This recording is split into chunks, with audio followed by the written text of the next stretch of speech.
चचा की वफात हुई। मेरे चचा के यहाँ कई सालों तक औलाद ना हो सकी। फिर जैसे ही चचा की वफात हुई तो मेरी जवान बच्ची घर में बिल्कुल अकेली रह गई। हम 5 बहन भाई थे। मेरी वालदा ने मुझे बच्ची के हवाले कर दिया, यानी अब मैं अपने घर की बजाय बच्ची के घर रहता था। मैं भी जवानी की दहलीज में कदम रखता हुआ नौजवान लड़ता था। पहली महीने तो बच्ची का रवैया मेरे साथ बहुत ही अच्छा रहा। फिर आहिस्ता आहिस्ता हमारे दरमियान बेतकल्लुफियां बढ़ती चली गई और अब हम एक दूसरे से हंसी मजाक भी करने लग गए थे। फिर एक रोज रात के तकरीबन 2 बजे के करीब ना जाने बच्ची को क्या हुआ था कि उन्होंने मुझे गहरी नींद से जगाया और फिर बेकाबू होकर पूरे 2 घंटे अजमेरी चची का रो रो कर बुरा हाल हो रहा था। मैं अपने वालिदैन के साथ दूसरे गांव से चा की वफात पर उनके घर पहुंचा था। चचा चची की अपनी कोई औलाद नहीं थी, फिर भी चचा चची दोनों ने अपनी सारी जिंदगी एक दूसरे के लिए ही वक्फ कर दी थी। लेकिन चचा के अचानक यूं छोड़ जाने पर बच्ची बहुत ज्यादा गमजदा हो चुकी थी। मेरी माँ उन्हें मुसलसल तसल्लियां दे रही थी, लेकिन चे को बार बार गशी के दौरे पर रहे थे। इन दिन मेरी वालदा ने बच्ची को संभालने में ही गुजार दिए थे। चचा की मलकियत में बहुत सी जमीनें थी, जिससे उन्हें हर माह अच्छी खासी आमदनी होती थी। इसलिए चा के गुजर जाने के बाद माली तौर पर ची को कोई मसला नहीं था, लेकिन उन्हें एक सहारे की अशद जरूरत थी। बच्ची की उम्र 32 साल के करीब हो चुकी थी और वो अभी तक अपनी बाकी की जिंदगी चचा के नाम पर ही बताना चाहती थी। घर में मैं सबसे छोटा था। मेरे 4 बहन भाई मुझसे बड़े थे और मेरी घर में ज्यादा जरूरत महसूस नहीं की जाती थी। मैं उस वक्त 15 साल का था। वालदा ने कहा कि हम ची को अकेला नहीं छोड़ सकते, इसलिए सुलेमान को उनके पास छोड़ देते हैं ताकि उन्हें बेटे की कमी महसूस ना हो और वो तन्हाई से बच सके, वरना बच्ची चा बशीर को याद कर कर के बीमार पड़ जाएंगी। बच्ची भी इस बात पर राजी होगी और बोली कि हाँ, सुलेमान को यहीं छोड़ दो। मेरे वालिद ने कहा कि सुलेमान यही रहेगा और मैं इसका दाखला यहीं के स्कूल में करवा देता हूँ और इसकी तालीम पर जितना भी खर्च आया मैं खुद ही उठाऊंगा। ची ने फौरन जवाब दिया, भाई साहब, ये कैसी बातें कर रहे हैं? मेरे बेटों जैसा है और मैं अकेली जान इतने ऐसे कहाँ खर्च करूंगी? कोई जरूरत नहीं कि आप इसके खर्चे का सोचे।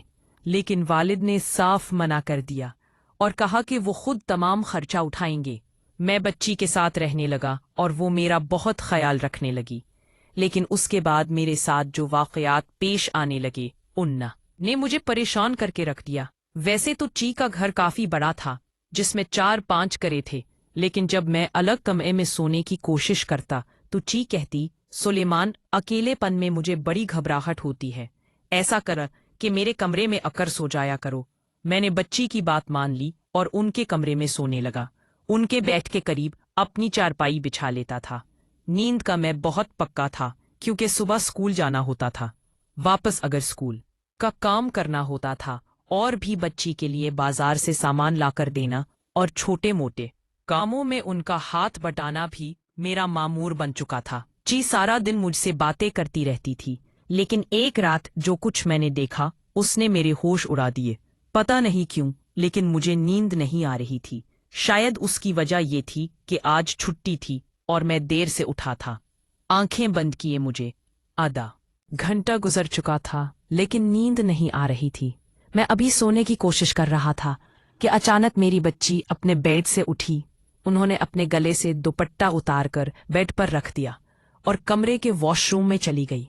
दिन भर बच्ची कभी भी दुपट्टा नहीं उतारती थी और ना ही मैंने उन्हें अपने सामने ऐसा करते देखा था।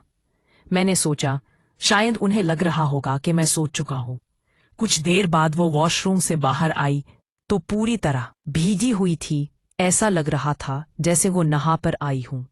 सर्दियों का मौसम था और मैं रजाई में घुसा हुआ था, लेकिन ची उस वक्त नहा कर आई और बुरी तरह किया रही थी। ये देखकर मैं परेशान हो गया कि अगर उन्हें नहाना ही था तो दिन के वक्त जब धूप निकलती तो तब नहा लेती, ना कि उस वक्त। ची फौरन अपने बेड पर लेट गई और जाया ओढ़कर सो गई। मुझे ये सब बहुत अजीब लगा। सुबह जब मैं स्कूल के लिए उठा तो खुद से रहा न गया और चची से पूछ लिया, बच्ची अब रात को नहाने क्यों गई थी? मेरी बात सुनकर वो कुछ देर हैरत में रही और खामोश हो गई। बच्ची ने कहा, کچھ نہیں، بس ایسے ہی گھبراہٹ ہو رہی تھی۔ میں نے کہا اچھا جی، لیکن اتنی سردی میں آپ کو نہانا نہیں چاہیے۔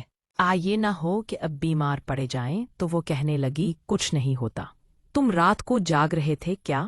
میں نے جواب دیا ہاں، دیر سے اٹھا تھا نا، اس لیے۔ پھر میں نے ناشتہ کیا اور اسکول چلا گیا۔ لیکن جب اسکول سے واپس آیا تو دیکھا کہ بچی سبزی کاٹتے ہوئے کسی گہری سوچ میں گم تھی۔ ان کے گھر کا دروازہ اکثر کھلا رہتا تھا، بلکہ گاؤں کے سبھی گھروں کے دروازے صبح کھلتے تھے اور رات کو سونے سے پہلے ہی بند کیا جاتے تھے۔ ایک دوسرے کے گھروں میں آنا جانا بھی عام بات تھی۔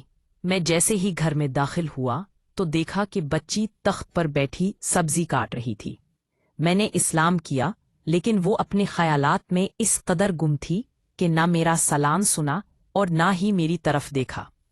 میں اس کے قریب جا کر بیٹھ گیا اور کہا کہ بچی، یہ سن کر وہ بری نے کہا ابھی آیا ہوں، آپ پتہ نہیں کن سوچوں میں گم ہے۔ پھر مجھے لگا شاید وہ چا کو یاد کر رہی ہوں گی۔ میں کہنے لگا آپ اگر چا کو یاد کرتی رہیں گی تو بیمار پڑ جائیں گی، اپنا خیال رکھا کریں۔